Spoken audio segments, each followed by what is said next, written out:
If you haven't done it yet, please hit the thumbs up button and subscribe to the channel. The topic of today's video is going to be what it's like to live in Tel Aviv, Israel, and pay rent. I think these are super important topics if you're thinking about moving to Israel, as many of the people who subscribe to this channel are, so let's get into it. So the first thing I want to talk about is what is it like to rent in Tel Aviv? Is it affordable?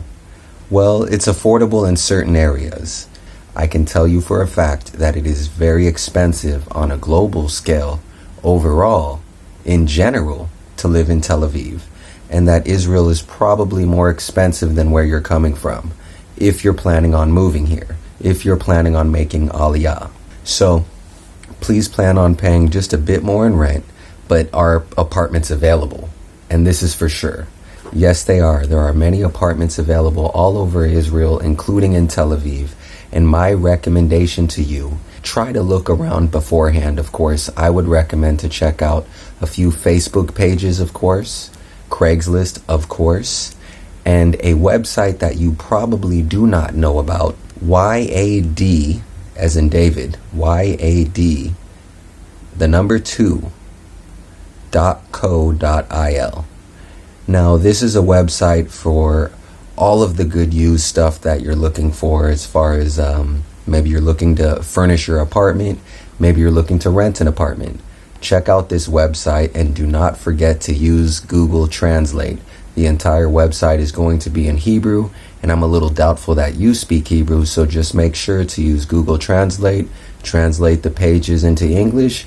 Don't worry if you find a phone number in there, call the phone number, most likely they will speak English.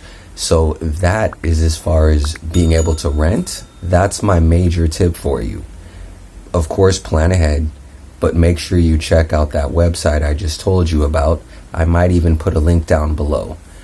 As far as what it's like to have an Israeli landlord, well, it's a little bit more complex, and of course, as you guys know, landlords can be a real pain in the ass, right? And in Israel, it's no different. And I've had quite a few landlords, and I thought I would share a story or two and give you a few tips about what you're going to be expecting as well. After you, of course, find a great apartment, what you should expect from your landlord in Israel. Well, the first thing I'll tell you about is they are cheap. I had a landlord who the water heater broke in the apartment. The water heater. You turn it on, you heat the water, take a shower. Now this thing broke, right? It's old, it's understandable. Things around the house break. Now what would you expect this landlord to do?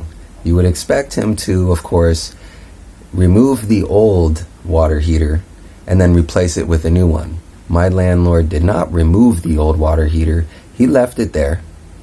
He actually just attached a new water heater and screwed it into the concrete building outside of my bathroom window. So that's an example, right? That's a real cheap workaround. That's a specific example of cheapness coming from a landlord. And another example that I personally experienced as well is having water leaks. Now, the apartments in Tel Aviv, and of course any apartment anywhere, might have a water leak. That's to be expected. But the thing you would not expect, and what I experienced from my Israeli landlord, is that he wanted to simply come over and try to resolve the issue with plaster. There was no true effort put into permanently handling the solution, but rather to put a sort of a coat of paint on it. Theoretically, on a hole, a coat of paint will not work, right? On a leak, a coat of paint will not work. Plaster will not work. So that's a cheap solution, and that's really an example of some of the cheapness you're probably going to expect from your landlord. Something else that you're going to expect from your landlord, aside from the cheapness, is you're going to experience probably some unreliability. You have an issue in your apartment. You would hope that you would reach out to the landlord and he would contact you back immediately and resolve the issue immediately. And this is what I was used to. But when I came to Israel all those years ago, and my landlord told me I'm going to be here on this day at this time, and of course I made myself available, he flaked on me. And this has actually happened. I've had unreliable and really flaky landlords quite a few times. And I have a friend who actually had a story where they had an issue in their apartment. They contacted their landlord, and their landlord did not actually get back to them for 3 days regarding an important issue.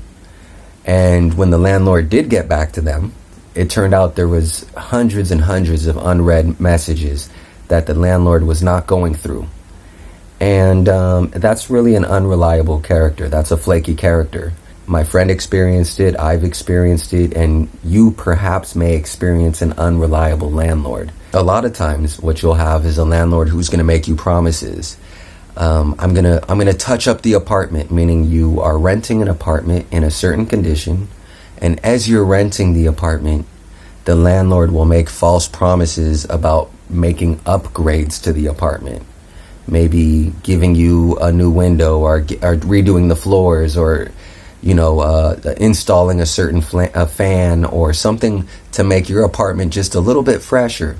Of course, they'll talk about that as you're signing the contract and going through negotiations to persuade you. But as the time passes, you may find your landlord will not be doing any of those upgrades. It was just simply unreliable promises. Make sense? Unfortunately, with unreliability is lies. And your landlord may not only be unreliable, he may be bold-faced dishonest to you. You've got to keep your guard up for that. You got to make sure that you're not being misled by your landlord.